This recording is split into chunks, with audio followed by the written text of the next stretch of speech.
கமலாஸ் ஃபேண்டசியிலிருந்து மிக முக்கியமான மகத்துவமான ரத சப்தமி விரதம் தாங்க நம்ம பார்க்க போகிறோம்.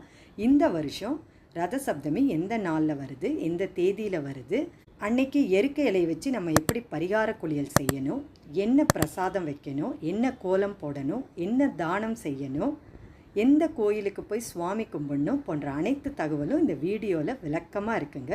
ஸோ வீடியோவை ஸ்கிப் பண்ணாமல் முழுசாக பாருங்கள். இந்த ரத சப்தமி இவ்வளோ மகத்துவம் வாய்ந்தது அப்படின்னா இதுக்கு ஒரு புராண கதை உண்டுங்க. அந்த புராண கதையும் இதில் நான் சுருக்கமாக சொல்லியிருக்கேன். ஸோ வீடியோவை ஸ்கிப் பண்ணாமல் முழுசாக பாருங்கள். சூரிய பகவானுக்கு உரிய விரதங்களில் மிக முக்கியமானது ரத சப்தமி. ஒவ்வொரு ஆண்டும் தை மாதம் வளர்ப்பிறை 7ஆம் நாள் இந்த விரதம் ரத சப்தமி அனுஷ்டிக்கப்படுகிறதுங்க. தெற்கு பாதையில் பயணிக்கும் சூரியன் ரத சப்தமி தினத்தன்று வடக்கு வழியில் திசை திருப்பி பயணிக்கிறது. அதாவது தட்சணாயன காலம் முடிந்து உத்தராயண காலம் ஆரம்பமாகிறது. இந்த ரத சப்தமியை நம்ம சூரிய ஜெயந்தி அப்படின்னு சொல்லுவாங்கங்க. சரி, இதோட புராண கதையை இப்போ நம்ம பார்க்கலாங்க. மகாபாரத போரில் பார்த்திங்கன்னா அம்புகளால் துளைக்கப்பட்ட பின்னும் பீஷ்மரின் உயிர் பிரியவில்லை. ஏனெனில் தான் விரும்பிய நேரத்தில் மரணத்தை எதிர்கொள்ளும் வரத்தை பெற்றிருந்தவர் பீஷ்மர். உத்தராயண புண்ணிய காலமான தை மாதத்தில் உயிர் பிரிய வேண்டும் என விரும்பினார். அதற்காக உடம்பில் தைக்கப்பட்ட அம்புகளுடன் காத்திருந்தார். ஆனால் தை பிறந்த பின்னும் உயிர் பிரியவில்லை. அவர் நினச்சபடி உயிர் அவருக்கு பிரியலைங்க. வரத்தின்படி நடக்காதது ஏன் என குழம்பிக் கொண்டிருந்தார். இந்நிலையில் வியாச மகரிஷி போர்க்களத்திற்கு வந்தார்.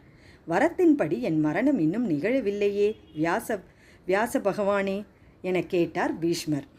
பிறருக்கு தீமை செய்யாமல் இருப்பது எப்படி புண்ணியமாகுமோ அதேபோல் பிறருக்கு தீமை அநீதி நேரும்போது தடுக்காவிட்டால் பாவம்தான் வந்து சேரும்.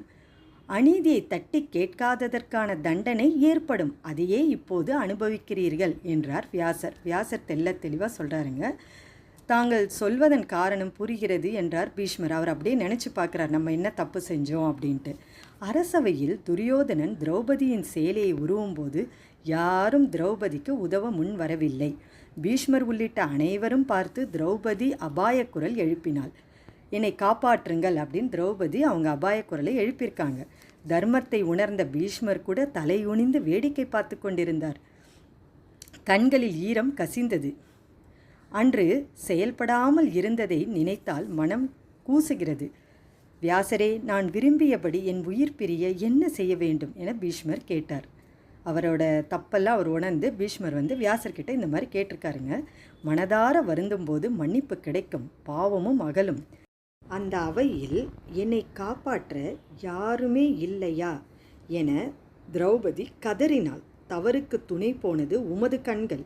அந்த அபாய குரலை கேட்கும் செவிகள் பொருட்படுத்தவில்லை. இந்த தவறை எதிர்த்தும் பேசவில்லை. உமது வாய் தோளில் வலிமை இருந்தும் தவறுக்கு உடன் போனது உனது தோள்கள். ஆயுதம் இருந்தும் அநீதியை எதிர்பார்க்காத உனது கைகள், கயவனை தண்டிக்க முயற்சிக்காத உனது கால்கள், இப்படி உமது உடம்பில் எல்லா உறுப்புகளும் கயவர்களுக்கு துணை போயிருக்கின்றன. இவை தண்டனை பெற்றாக வேண்டுமே என வியாசர் கூறுகிறார். இவ்வளவும் அவர் சொல்கிறார். நீ என்னென்ன தவறு செஞ்ச அப்படின்னு பீஷ்மரை பார்த்து சொல்கிறார். நான் என்ன செய்ய வேண்டும் சொல்லுங்கள் என பீஷ்மர் வியாசரை பார்த்து கேட்கிறார்.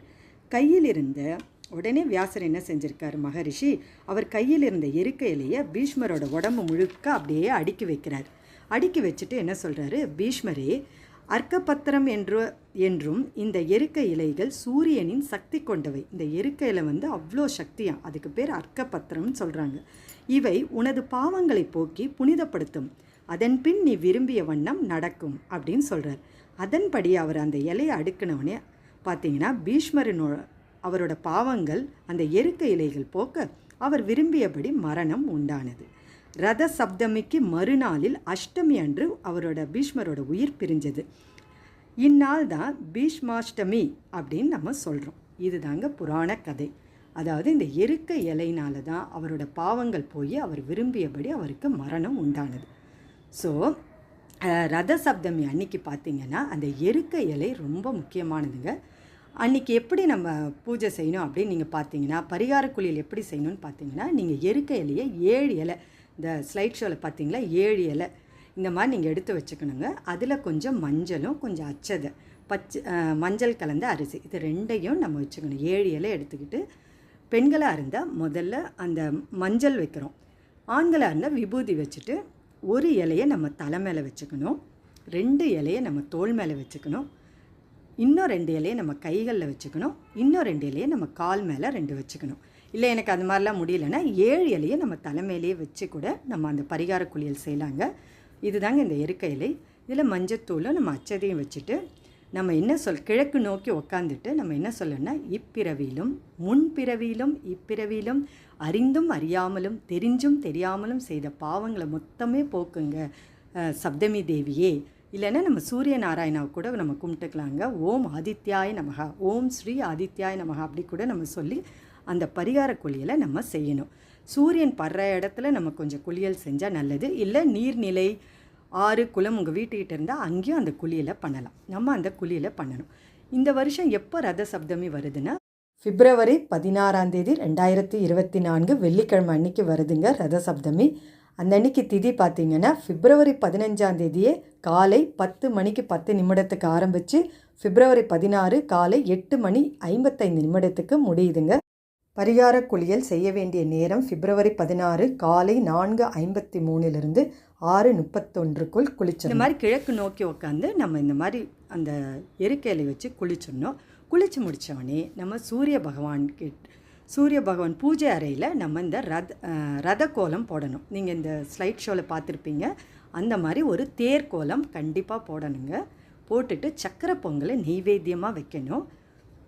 உளுந்து வடையும் வச்சு பிரசாதமாக நம்ம சுவாமியை கும்பிடலாங்க. ஓம் ஸ்ரீ ஆதித்யாய நமகா அப்படின்னு சொல்லிட்டு சுவாமியை கும்பிடணும். அன்றைக்கி பார்த்திங்கன்னா தானம் கண்டிப்பாக செய்யணுங்க. கோதுமையால் ஆன தானத்தை, உணவு பண்டத்தை நம்ம தானம் செஞ்சோன்னா ரொம்ப நல்லது, நமக்கு ரொம்ப புண்ணியமும் கிடைக்குங்க. ஏன்னா சூரியனுக்கே உகந்த தானியன்னு பார்த்திங்கன்னா கோதுமை தாங்க. இந்த மாதிரி நம்ம பூஜை செஞ்சுட்டு அந்த சக்கரை பொங்கலை அந்த பிரசாதம் மற்றவங்களுக்கும் கொடுத்தா ரொம்ப நல்லதுங்க. அன்றைக்கி மாலை பார்த்திங்கன்னா நம்ம பெருமாள் கோயில், சூரிய நாராயண கோயில் அந்த மாதிரி கோயிலுக்கு போய் சுவாமி கும்பிடணுங்க. நமக்கு சூரிய நாராயண கோயில் பக்கத்தில் இல்லைன்னா பரவாயில்லைங்க. அங்கே நவகிரகம் இருந்தால் அங்கே நம்ம சூரிய பகவான் இருப்பார். 9 நவகிரகத்தில் பார்த்திங்கன்னா நடுவில் அவர் இருப்பார். அங்கே நம்ம சிவப்பு நிறத்தாலான அங்கவஸ்திரம் ஒன்று வச்சுட்டு நெய் தீபம் ஒன்று ஏற்றி சுவாமியை கும்பிட்டோன்னா அன்றைக்கி ரதசப்தமி பூஜை நிறைவடைஞ்சிருங்க. இந்த மாதிரி தான் அன்றைக்கி ரதசப்தமி அன்றைக்கி நம்ம பூஜை செய்யணும். காலையில் இந்த பரிகார குளியல் செஞ்சு நம்ம பிரசாதம் வச்சு சுவாமியை படைச்சிட்டு மாலையில் இந்த மாதிரி கோயிலுக்கு போய் சுவாமி கும்பிட்றது ரொம்ப விசேஷம், ரொம்ப நல்லதுங்க. ஏன்னா அறிஞ்சும் அறியாமலும் தெரிஞ்சும் தெரியாமலும் செய்த பாவங்களை போக்குறது அந்த அன்னைக்கு நம்ம சூரிய பகவானை வேணுனாலே அந்த பாவம்லாம் நம்மளை விட்டு போயிடும்.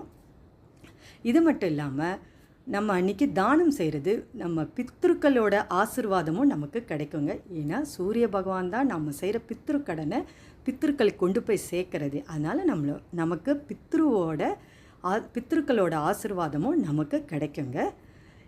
இது மட்டும் இல்லாமல் ரதசப்தமி அன்னைக்கு கைம்பெண்கள் இந்த மாதிரி நம்ம பரிகார குளியல் செஞ்சு அவங்க பூஜை செஞ்சாங்கன்னா அடுத்து வர பிறவியில் அவங்க தீர்க்க சுமங்கலி வரம் பெறுவாங்கங்க.